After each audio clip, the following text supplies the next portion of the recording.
शरीर की रक्षा करना चाहते हैं तो पहले मन की रक्षा करें।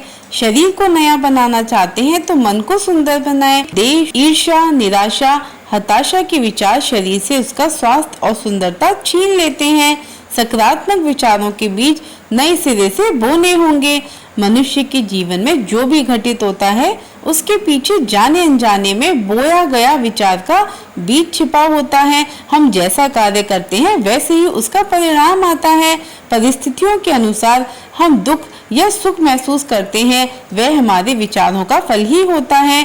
कई बार हम निराश होते हैं और पता ही नहीं होता कि हम क्यों निराश हैं। हमें पता है तो इसका मतलब ये नहीं है कि इसके पीछे कोई वजह नहीं है।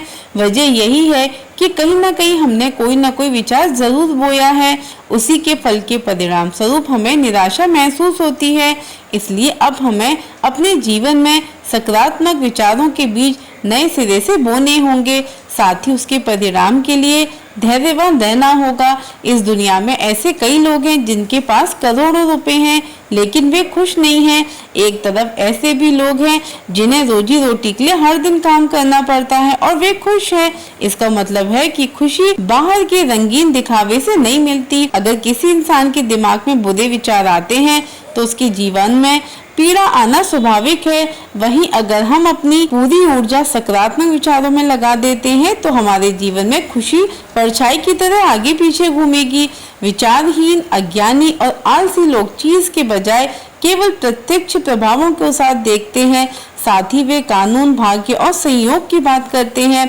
किसी व्यक्ति को अमीर या बुद्धिजीवी बनते देखकर वे कहते हैं कितने भाग्यशाली हैं, और किसी दूसरे के संत, चरित्र और व्यापक प्रभाव को देखकर कहते हैं कि संयोग हर मोड़ पर उसकी सहायता करता है। ऐसा कहने वाले उन परीक्षणों और असफलताओं और संघर्षों को नहीं देखते हैं जिनका सामना इन लोगों ने अपने अनुभव प्राप्त करने के लिए स्वेच्छा से किया है। उन्हें उन बलिदानों का कोई ज्ञान नहीं है जो उन्होंने किए हैं, उन निडर प्रयासों का जो उन्होंने किए हैं। वे अंधकार और हृदय के दर्द को नहीं जानते हैं। वे केवल प्रकाश और आनंद को देखते हैं और इसे भाग्य कहते हैं। वे कठिन यात्रा को नहीं देखते हैं बल्कि केवल सुखद लक्ष्य को देखते हैं और इसे सौभाग्य कहते हैं। प्रक्रिया को नहीं समझते, केवल परिणाम को देखते हैं और उसे संयोग कहते हैं। यदि आप अपने शरीर की रक्षा करना चाहते हैं तो अपने मन की रक्षा करें। यदि आप अपने शरीर को नया बनाना चाहते हैं तो अपने मन को सुंदर बनाएं। द्वेष, ईर्ष्या, निराशा, हताशा के लिए विचार शरीर से उसका स्वास्थ्य और सुंदरता छीन लेते हैं। जिस प्रकार शारीरिक रूप से कमजोर व्यक्ति धैर्यपूर्ण प्रशिक्षण द्वारा स्वयं को मजबूत बना सकता है, उसी प्रकार कमजोर विचारों वाला व्यक्ति सही सोच के अभ्यास द्वारा स्वयं को मजबूत बना सकता है। मनुष्य जितना अधिक शांत होता है उसकी सफलता, उसका प्रभाव, उसकी भलाई की शक्ति उतनी अधिक होती है।